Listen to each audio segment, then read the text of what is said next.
নমস্কাৰ, আপুনি চাই আছে অমৃত লাইভ। এই মুহূৰ্তত লৈ আহিছোঁ আমি ৰাজ্যৰ বিভিন্ন প্ৰান্ত তথা দেশৰ বিভিন্ন প্ৰান্তৰ পৰা কেইটামান অতিকৈ গুৰুত্বপূৰ্ণ খবৰ। অম্বুবাচীক মেলাক লৈ 10টা বিশেষ নিৰ্দেশনা। 22 জুন তথা আজিৰে পৰা আৰম্ভ হ'ব অম্বুবাচী মেলা। 26 আৰু 27 জুনত VIP আৰু VVIPৰ বাবে নাথাকিব কোনো ব্যৱস্থা। 501 টকাৰ বিশেষ দৰ্শনীও বন্ধ থাকিব। নীলাচলৰ আশে পাশে তীৰ্থযাত্ৰীৰ থকা খোৱা কোনো ব্যৱস্থা নাথাকিব। লগতে কোনো ধৰণৰ খাদ্য সামগ্ৰী বিতৰণ কৰিব নোৱাৰিব কোনো ব্যক্তিয়ে। মন্দিৰ পৰিক্ৰমাৰ পিছত যাত্ৰীসকলে পূব আৰু পশ্চিম দুৱাৰ হৈ গমন কৰাৰ ব্যৱস্থা থাকিব। লগতে জানিবলৈ দিছে যে নিশা 9 বজাৰ পিছত কামাখ্যাত প্ৰৱেশ কৰিব নোৱাৰিব কোনো ধৰণৰ ভক্তই।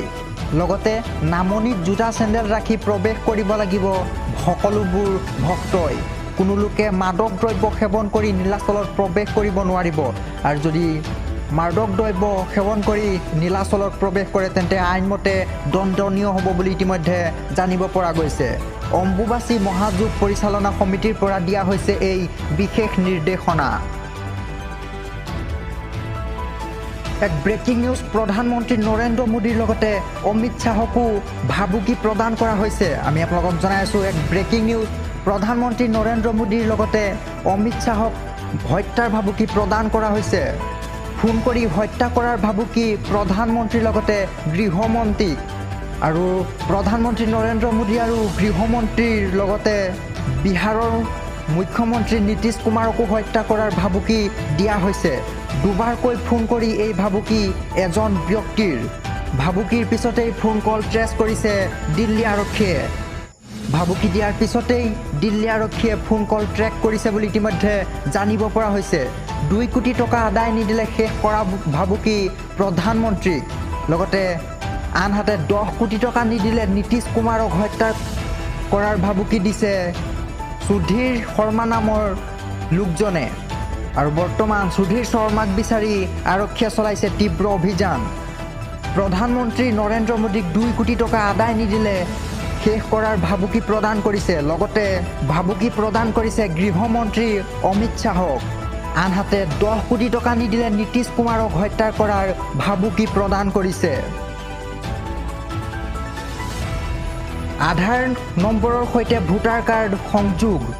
আধাৰৰ সৈতে ভোটাৰ কাৰ্ড সংযোগ নকৰিলে ভোটাৰ তালিকাৰ পৰা কৰ্তন হ'ব নেকি আপোনাৰ নাম?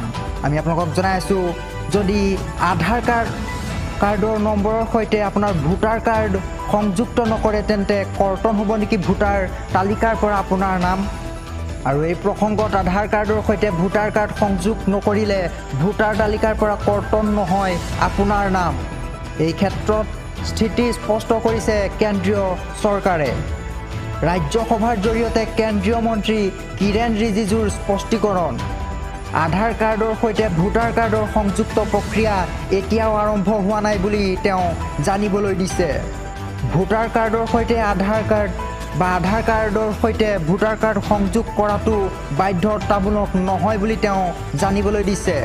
তেওঁ লগতে জনাইছে যে বহু উৰা বাতৰি ওলাইছিল যে ভোটাৰ কাৰ্ডৰ সৈতে আধাৰ কাৰ্ড সংযুক্ত নকৰিলে ভোটাৰ তালিকাৰ পৰা কৰ্তন হ'ব আপোনাৰ নাম। কিন্তু ইতিমধ্যে স্পষ্টীকৰণ দিছে যে ভোটাৰ কাৰ্ডৰ সৈতে আধাৰ কাৰ্ড সংযুক্ত নকৰিলে ভোটাৰ তালিকাৰ পৰা কোনো ধৰণে কৰ্তন নহয় আপোনাৰ নাম।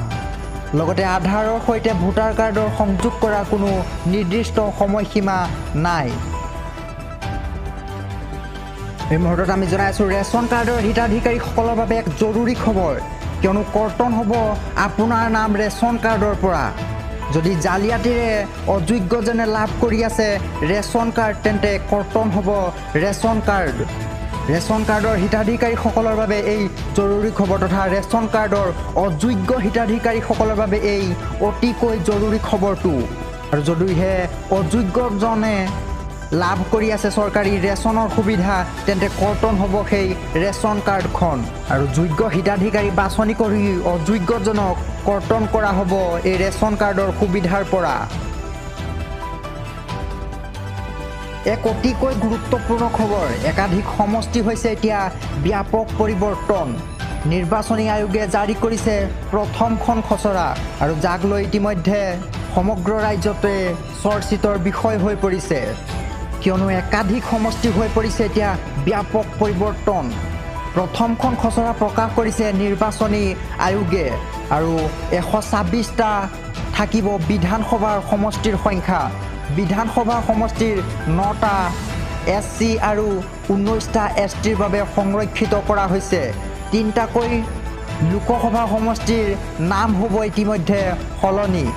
আমি সেইসমূহ আপোনালোকক জনাই দিব বিচাৰিছোঁ। মঙলদৈ লোকসভা সমষ্টিৰ নাম হ'বগৈ দৰং লোকসভা সমষ্টি। লগতে কলিয়াবৰ লোকসভা সমষ্টিৰ নাম হ'ব কাজিৰঙা লোকসভা সমষ্টি। আৰু ইয়াৰ পিছতেই তেজপুৰ লোকসভা সমষ্টিৰ নাম হ'বগৈ শোণিতপুৰ লোকসভা সমষ্টি। লোকসভাৰ 14টা সমষ্টিৰ এটা সমষ্টি SC আৰু 2টা সমষ্টি STৰ বাবে সংৰক্ষিত কৰা হৈছে। লগতে যোৰহাটৰ লগত সংলগ্ন হ'ব মাজুলী সমষ্টি। ডিফু আৰু কোকৰাঝাৰ লোকসভা সমষ্টি সংলগ্ন হ'ব STৰ বাবে। সাধাৰণ শ্ৰেণীৰ বাবে হ'ব লখিমপুৰ লোকসভা সমষ্টি। ধেমাজি জিলাৰ এটা সমষ্টি হ'ব সাধাৰণ জিলাৰ বাবে। 2001 চনৰ লোকপ্ৰিয়লৰ ভিত্তিতেই প্ৰকাশ কৰিছে এই প্ৰথমখন খচৰা। ডিব্ৰুগড়ৰ নতুন বিধানসভা সমষ্টি মাকুম আৰু শিলচৰৰ নতুন বিধানসভা সমষ্টিৰ নাম হ'ব নাৰছিংপুৰ।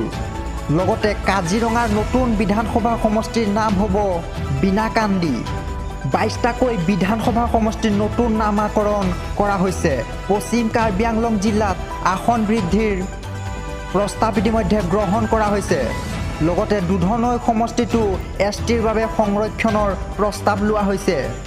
বড়োলেণ্ডত সমষ্টিৰ সংখ্যা বৃদ্ধি পাব 16ৰ পৰা 19খনলৈ। নিৰ্বাচনী আয়োগে জানিবলৈ দিয়ে এই সমগ্ৰ বিষয়টো। জোনমণি ৰাভাৰ মৃত্যুৰ সন্দৰ্ভত হাছিনা বেগমক মাৰাথান জেৰা চলোৱা হৈছে। এইবাৰ ঘণ্টাৰ পিছত ঘণ্টা ধৰি জেৰা চলাইছে হাছিনা বেগমক। জোনমণিৰ মৃত্যুৰ পিছত বিস্ফোৰণ ঘটাইছিল হাছিনা বেগমে। হাছিনাই নাম লৈছিল কেইবাটাও নকল সোণ বেপাৰীৰ। জেৰাৰ অন্তত মুখ খোলাৰ পৰা বিৰত থাকে হাছিনা বেগম। জোনমণিৰ মৃত্যুত নকল সোণ বেপাৰীৰ চক্ৰ জড়িত থকাৰ অভিযোগ আনিছিল হাছিনাই। অৱশেষত CBIৰ সন্মুখত হাছিনা বেগম আৰু হাছিনাই নাম লৈছিল কেইবাটাও নকল সোণ বেপাৰীৰ। হাছিনা বেগমে অভিযোগ উত্থাপন কৰিছিল যে জোনমণিৰ মৃত্যুত নকল সোণ বেপাৰীৰ চক্ৰ জড়িত হৈ থকাৰ কথা। বানপানীৰ মাজতে ৰাজ্যৰ কেইবাখনো জিলাৰ বাবে বতৰ বিজ্ঞান কেন্দ্ৰই এলাৰ্ট জাৰি কৰিছে। 5খন জিলাত জাৰি কৰা হৈছে ৰেড এলাৰ্ট। 3খন জিলাত অৰেঞ্জ এলাৰ্ট জাৰি কৰা হৈছে। লগতে 21খন জিলাত য়েল্লো এলাৰ্ট জাৰি কৰা হৈছে। কোকৰাঝাৰ, চিৰাং, বঙাইগাঁও, বাক্সাত ৰেড এলাৰ্ট জাৰি কৰা হৈছে। আমি আপোনালোকক জনাইছোঁ ৰেড এলাৰ্ট জাৰি কৰা ৰাজ্য জিলাকেইখনৰ কথা আমি আপোনালোকক জনাইছোঁ। বাক্সা, চিৰাং, বঙাইগাঁও আৰু কোকৰাঝাৰত জাৰি কৰা হৈছে ৰেড এলাৰ্ট। লগতে দক্ষিণ শালমৰা, বৰপেটা, নলবাৰীত অৰেঞ্জ এলাৰ্ট জাৰি কৰা হৈছে।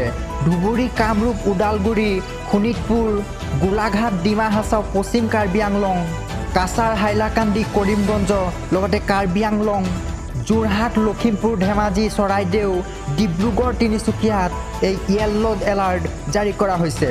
আৰু বতৰ বিজ্ঞান কেন্দ্ৰই জাৰি কৰিছে এই বিশেষ এলাৰ্ট।